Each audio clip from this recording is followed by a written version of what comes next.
Hey guys, after almost 3 years, I am back with another process video here at the Paper Addict. My last process video was October of 2021, if you can believe that. So I'm working with a new video setup in an entirely new space. So tell me what you think of the angles and such. I have a new tripod, and as always, we're all looking to improve. So, the photos that I'm working on today are of our daughter's first USA swim meet, which is in the winter. That's the primary time for swimming. And they're a much bigger deal than summer swim. In the summer, it's one team against another. So, one township versus another, one pool area versus another. In the winter, it's all different teams from different locations. So, for example, you'll see photos, I'm sure, at some point of our son swimming at Penn State. Well, that's like a 3-hour drive for us.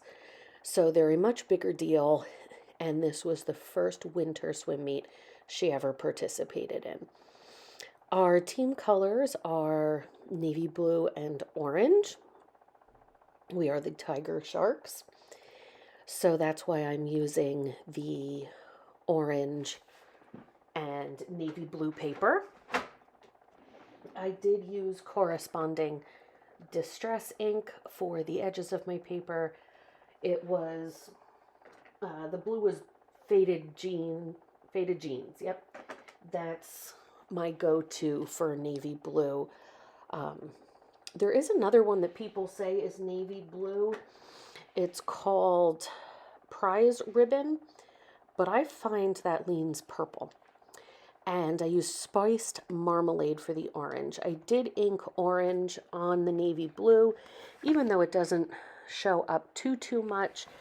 Then you didn't have the white from where you cut the cardstock. I also pulled out black soot to do the grid. It's not really a grid, it's more like a linen paper in the center.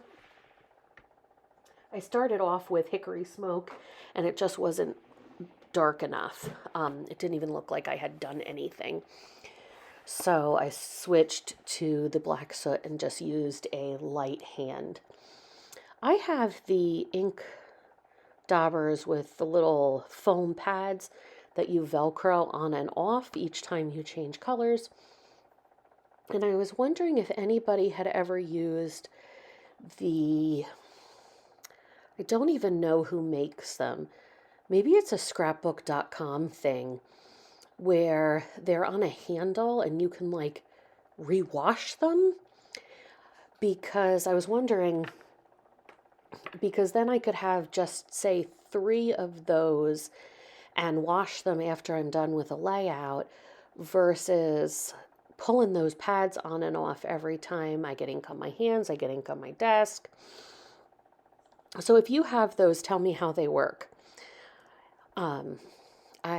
You see me, I had done a cut there and cut out some footage because somehow, even though this sketch that I'm using from Scrapbook Generations has dimensions on it, I somehow managed to cut my black paper incorrectly.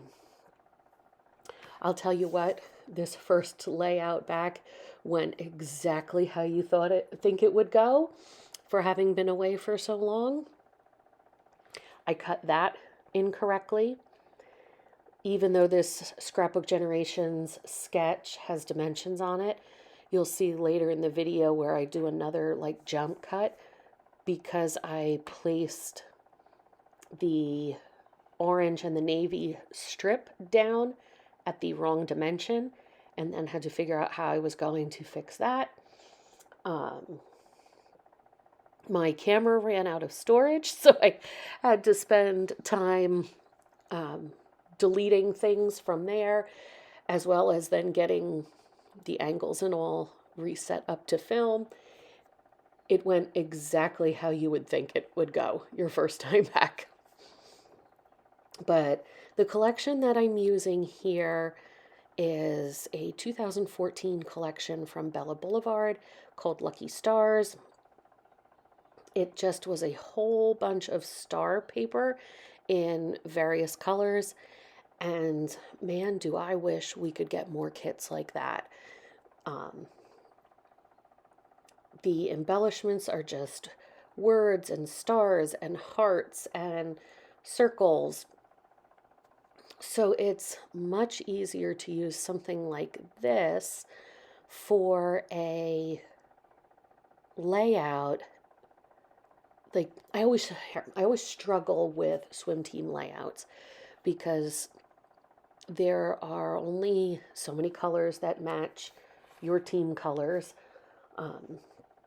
It's hard to do a layout with, for me anyway, with pink and purple pastel flowers when our team colors are navy and orange. But I don't necessarily want every layout to be water paper and things, embellishments that say smells like chlorine. So I wish we could get more generic kits like this one. I think, and this has been on my mind for a little while, I have started to collect some generic dies like hearts and stars and circles. And I think that's what I'm going to use Doodle Bug Petite prints for, is making generic things like that. So I'm working on my title. It's going to be very simple, called First Meet. I auditioned this glitter thicker set, but it's the wrong color blue and it's too big. So I go with this one called Indigo. And I believe I cut it out. Maybe I didn't. Yeah, I did. That I was sitting there looking at it for a while because I thought it discolored, but it's not. It has almost like a texture to it. So I'm just going to say First Meet, and I spend some time, making sure it's straight because I tried to use the lines on the linen paper, and the one that I chose must have not been a straight one. So I had to pull out the T-square ruler, and I'm going to pull out shortly. I keep a drawer, they're from the dollar store, and if you'd like to see this setup I have, I'd be happy to share that with everyone. I keep one drawer for each color for like generic embellishments. Like if I was going to break this kit down, that heart that I just put down would go in the blue drawer. But there I pulled out the orange drawer and I found some generic heart embellishments that I could use around the page rather than having smells like chlorine, which is what every swimming related collection seems to have, an embellishment that says smells like chlorine. So if you want to see the way I have all of that stored, let me know. I'd be happy to do that because it's all storage from the Dollar Tree, so it didn't cost me very much. So believe it or not, this we've only got about a minute left. It took me, even with all the quote-unquote catastrophes, it only took me about an hour to get this one done. I'm going to add some ink splatters. I think that's the last thing I have to do. Oh, I have to glue them down. I've switched back to the Scotch glue because I was having trouble getting the Nuvo one. But now that I can get the Nuvo one, I think I might switch back to that. I like the applicator just a touch better. But I'm going to put some ink splatters down. I store my ink in makeup containers. There you can see they're just from Target. And then I'm going to call it a day. I'm not going to put my journaling on camera because I'll just print that out and cut it out, but I will show you where I'm going to put it. So thanks for joining me for this first disaster layout back. I have a still photo of it at the end, and I hope to be back with you soon, guys. Thanks so much for watching. Bye.